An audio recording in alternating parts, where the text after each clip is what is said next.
Hello, everyone. Welcome to the next episode of Microsoft 365 Business Boost. I'm one half of your hosting team, Nick DeCourcy, and this is my colleague here, Therman Trotman. And today we have a couple of very interesting topics to talk through.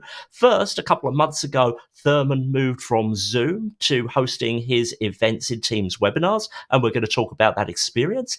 And then we're going to dive in to the issue of should you be focusing on the look and feel of your SharePoint sites alongside their functionality. So let's get into it. So Therman, I know that a couple of months ago you made the transition from using Zoom for your events over to Teams webinars. So I think this is something that we should talk about, your experience in this first couple of months, because Teams webinars is a product that I certainly talk about a lot as something that's a bit undervalued in Microsoft 365. And I'd love to learn some experiences that you can share with our audience about moving over to that product.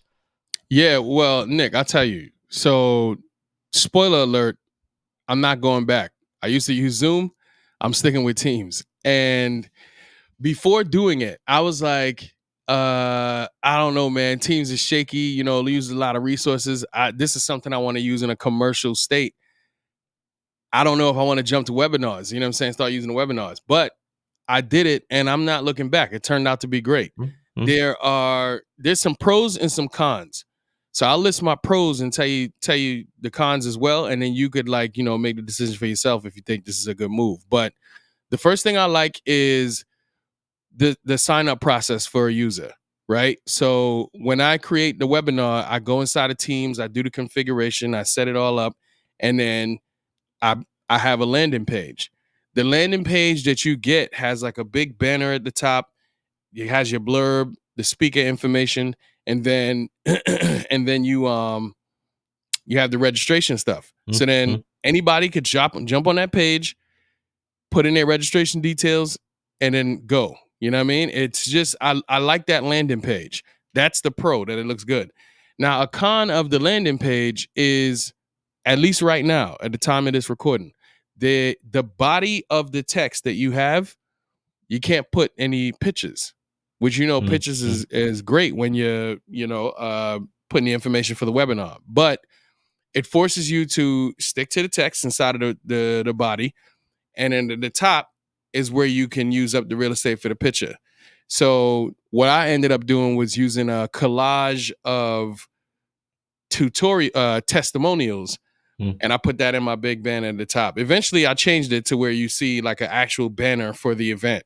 So that's cool too. And then when you are done with the event, the report you get, I love it because the report tells you everything: who attended, who originally registered, who attended, who was interacting inside of the meeting. So what emojis they dropped and all this other stuff. Way into that. And then that panel behind the scenes where you get to control that. It's a decent panel. One of the cons of the panel inside of Teams where you actually do the configuration is, so like there's this, what I think is a glitch. Matter of fact, it is a glitch.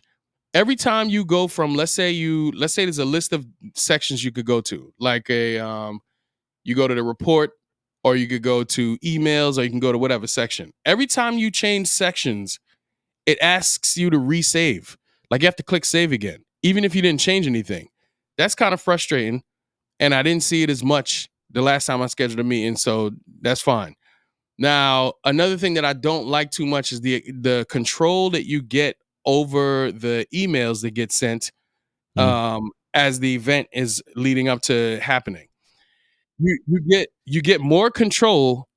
First of all, this is a paid thing. You have to pay for it. You know what I mean? It's like what is it? If you use it in premium, right? So you get like the base in normal Teams, and then if you choose to use premium Teams, you get some extra capabilities. Yeah, and that includes editing the emails. But there's only so much editing of the process that you can do. Yeah. I would like more editing privileges over that process, but it's good enough. Here's the way I think about it. The same way I think about using something like SharePoint. is that I'm already paying for this thing. You know what I mean? Like I already pay for Microsoft 365. Teams is available. It's a feature that allows me to hold meetings. You know what I mean? And I hold them all the time. So I used to use Zoom, and Zoom is cool. I like Zoom. It's understandable why people use Zoom. I get it.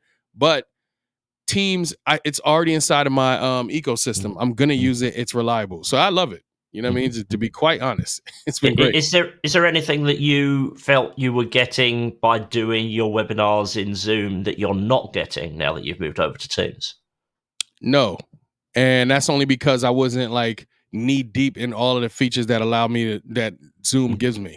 So the all I used to do with Zoom is hold my workshops. So that means I would get a link. I would schedule the time that the thing needs to be available. I would send the link out. People would attend. I could get a transcript of the meeting if I, well, the users can get a transcript if they, what was it? If they go and save the chat or whatever. And all of those features that you get when you're using Zoom and you edit your settings before the meeting, mine weren't so customized that I feel like, man, that's that one thing I miss about Zoom. I'm not calling Zoom a negative product. I'm just saying they didn't do anything for me that I'm not getting with Teams. Even the reliability. Like, if I'm being honest, I used to think Zoom was more reliable than Teams. And that's because Zoom focuses on Zoom. So, they've had a lot of time to refine their product and make it really good.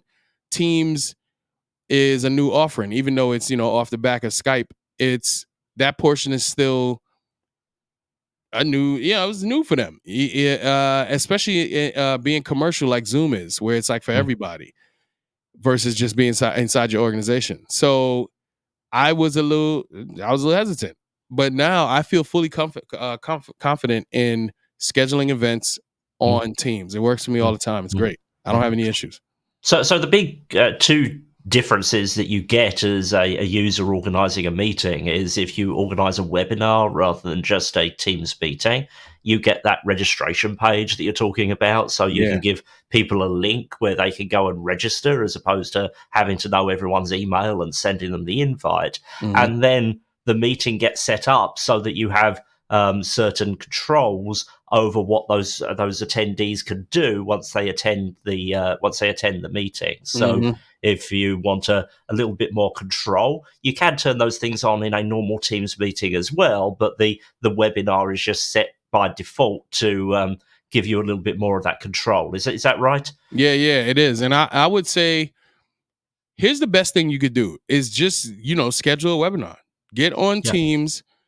Go to Teams, schedule a webinar, and just give it a shot. See what's going on there, and then you'll see once you do that, all of the options that you have available inside of that the panel. There's something that I'm missing. There's one more thing that I'm missing. I can't remember what it was, but you it's so you can have other people in your organization manage the event. You can add them to the event to make them manage it with you.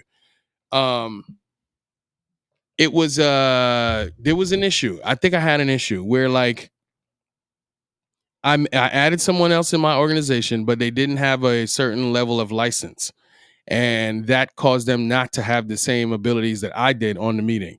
I don't know if it was because it was a license or if it was because I was the one who created the meeting. I can't remember. I actually didn't test this, but that's interesting.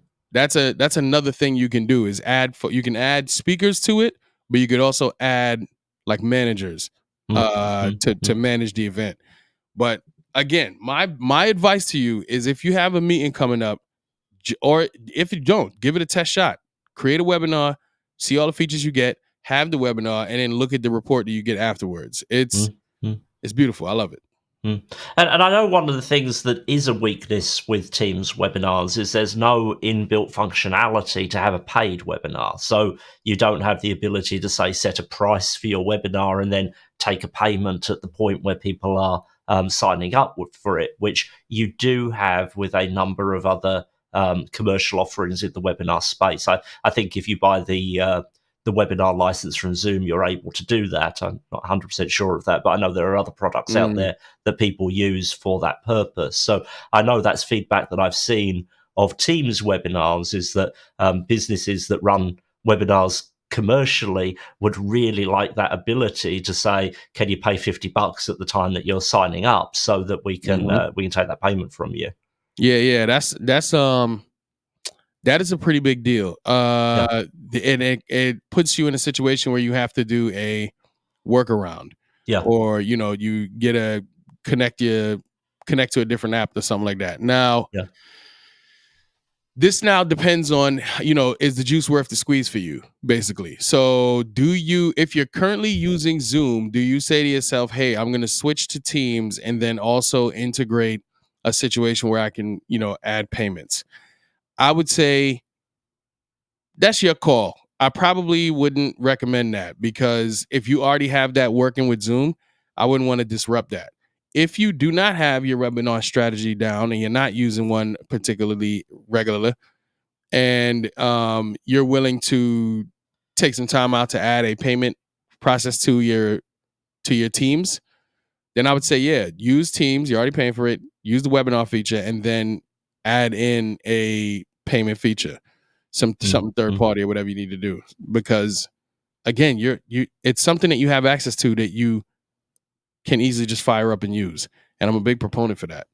Yeah. Yeah, I mean, my take on that is I've been asked this a number of times, and there's going to be a fairly significant investment of time if you decide to try to build something that takes those payments. And because one of the big limitations in the way that things are automated within Teams webinars is that, as a maker, if you're using something like Power Automate to extend it, you're not able to get in the middle of some of those automations to send emails to people, for example. So even if you do that, you could potentially send someone an invoice or a payment link or something like that. But you're not able to get in the middle of that flow of the emails that it's going to send anyway and say, hey, don't send this one, send my one from Power Automate instead, because it's got all the information I want.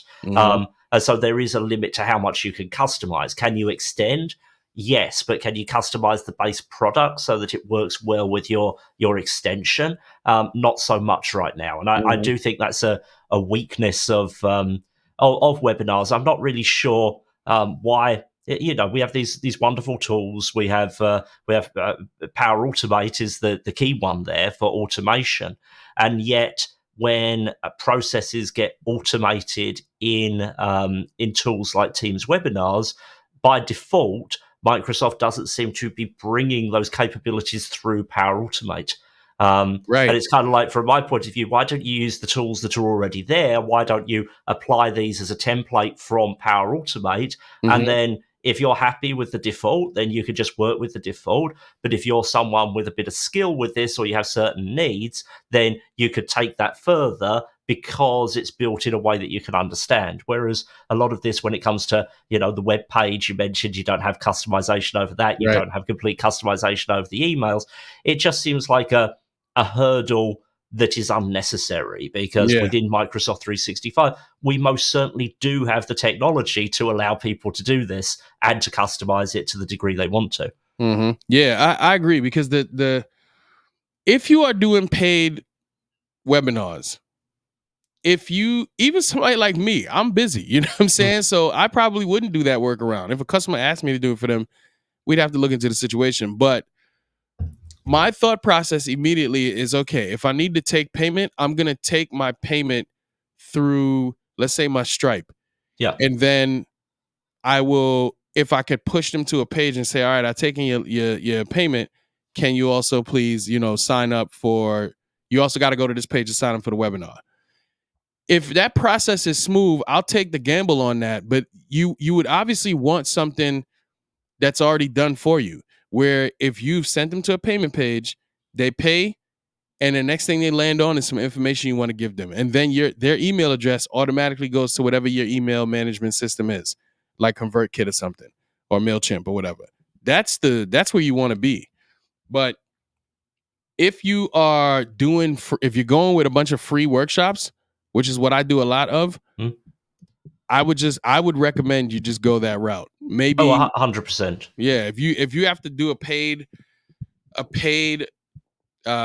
situation, then yeah, you wanna find something that's already integrated. If Yeah. you're into tinkering, by all means, you could do your workaround.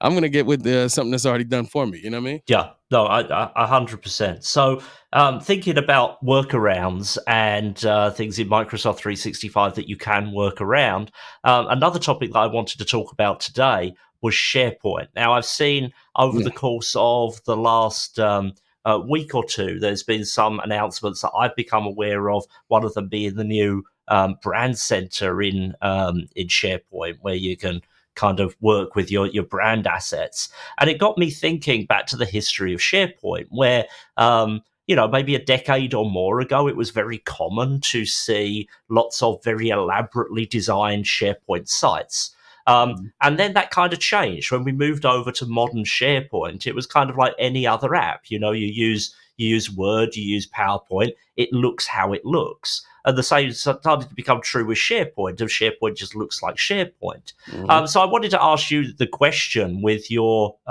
experience of working with different clients with SharePoint of how much should we focus on things like making SharePoint look a certain way, branding it a certain way, making the fonts all consistent with your brand image, and how much should we just think of it as a tool like anything else in Microsoft 365 that we get it and we use it, but it's kind of utilitarian and we don't need to worry about that presentation factor so much. Yeah, you know what's crazy is like, yeah, every other Microsoft tool, they're just end user tools that you just use. But SharePoint literally is one of the pieces. It's a website. You know what I mean? And when you use websites, go on any website today, it's gonna be a branded site. Like you're Mm, gonna be using something that's branded. So that's where that whole thing comes into play. It's like, all right, we're using a website, that's cool, but we need to have it branded.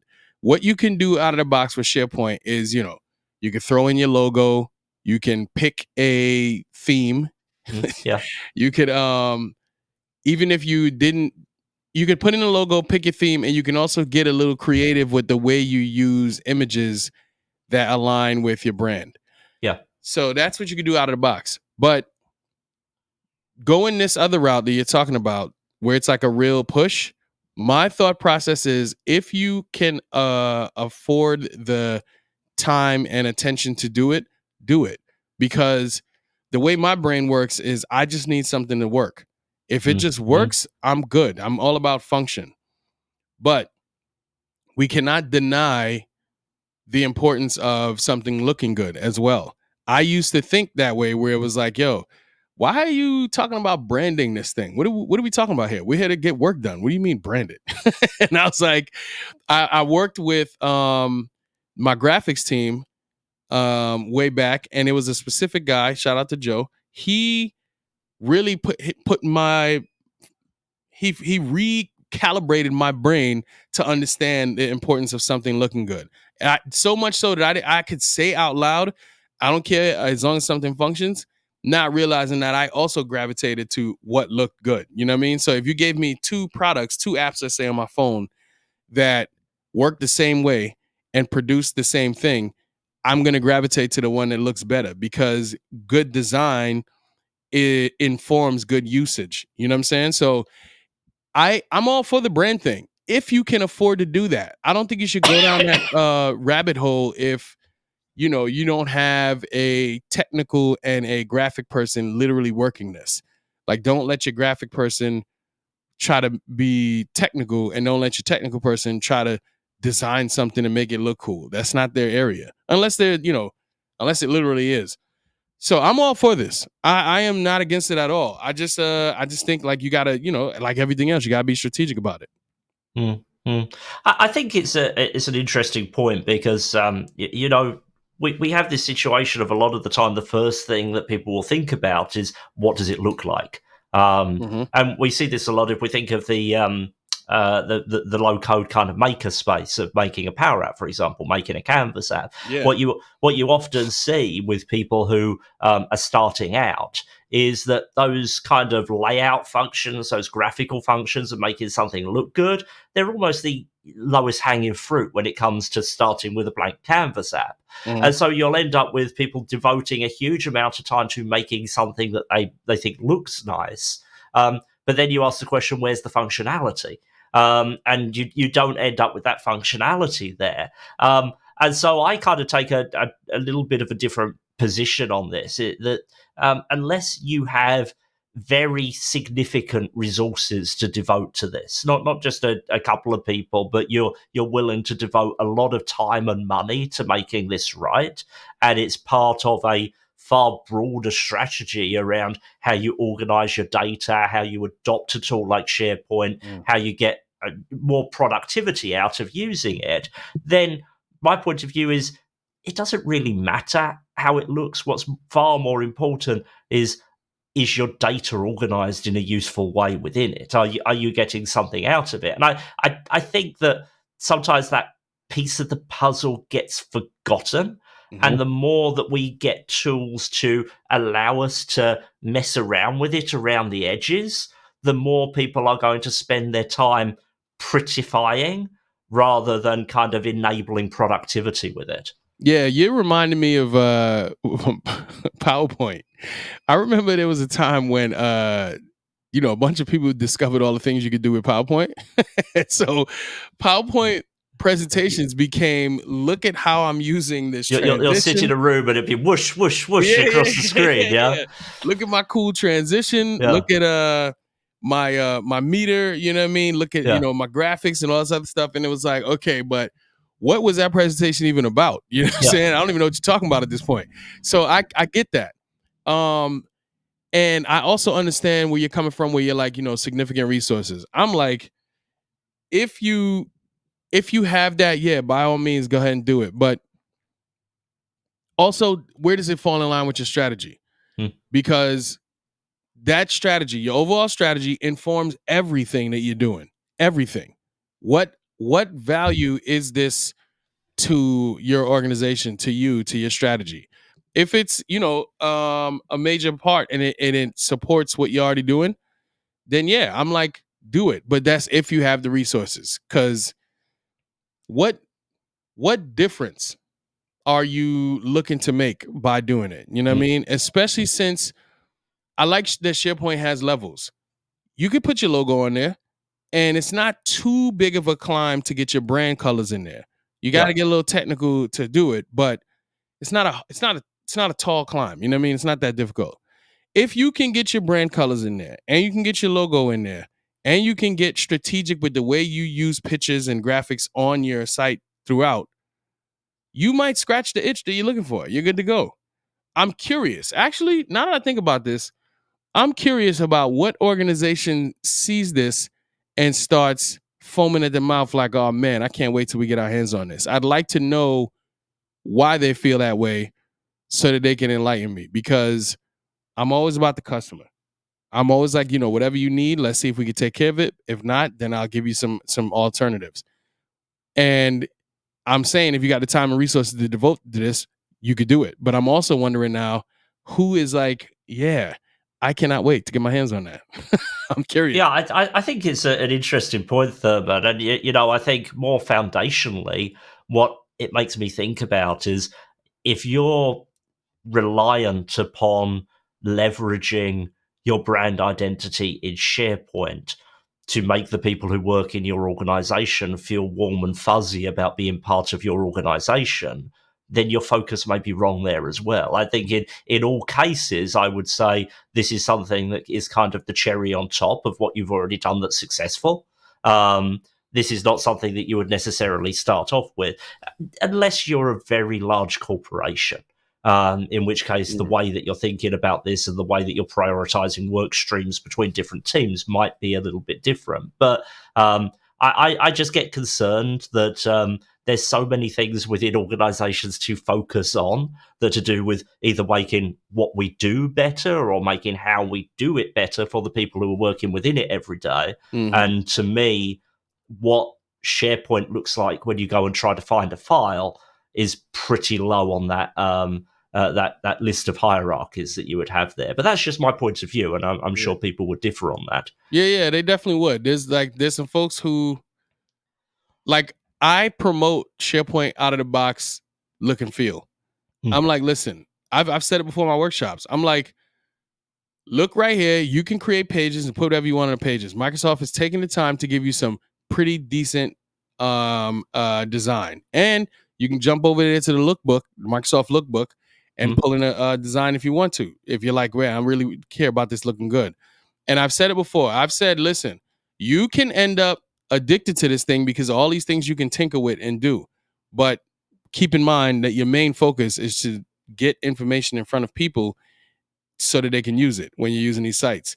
If you, for some reason, not for some reason, if you by chance have a graphic design history, or if you have the tools to do that, or you have an eye for design, you might be a little bit further ahead. You can make this thing better, but focus on functionality first.